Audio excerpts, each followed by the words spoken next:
So the 4 regional championship games go the way of a 1 seed, a pair of 2 seeds, and then a 10 seed. And this, an improbable, nearly impossible, completely unlikely.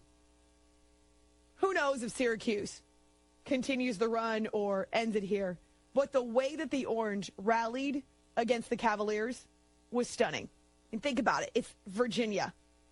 Only this year did the Cavaliers and Tony Bennett acquire the offense to go along with what has been a lockdown defense. Stingy, nasty, pressure defense. They make your offense just look putrid. And so a 15-point lead by the Cavaliers typically equates to about a 23, 24, 25-point lead for any other team because they just don't allow points in bunches. And yet, here comes Syracuse. Coach Boeheim, as he did against Gonzaga when the Orange needed to rally in the Elite 8 game, or excuse me, the Sweet 16 game, he puts on the full court press.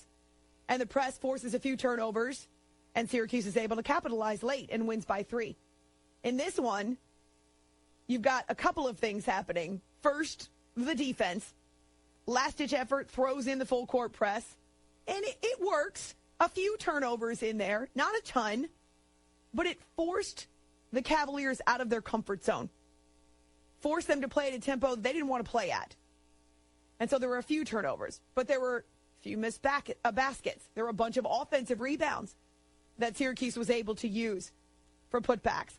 I saw a story with Dan Wolkin on usatoday.com, and he said after Virginia had the 13-point lead, 8.5 minutes to go, the next 11 possessions, 4 turnovers, 4 missed layups, a missed 3, a missed free throw, 1 made basket. So Syracuse got the defense and got the Cavs out of their comfort zone, but it was also the offense. And it was Tyler Lydon hitting a couple of threes to go along with his big block shots. It was Trevor Cooney hitting a couple of jump shots, and it was Malachi Richardson. Or as my niece then texted me later, if only that Richardson guy didn't get in the zone at the end. This is while she's working on a paper on the UVA campus.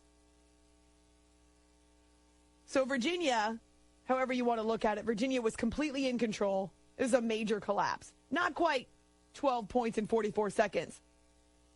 But I assumed that the Cavaliers would be going to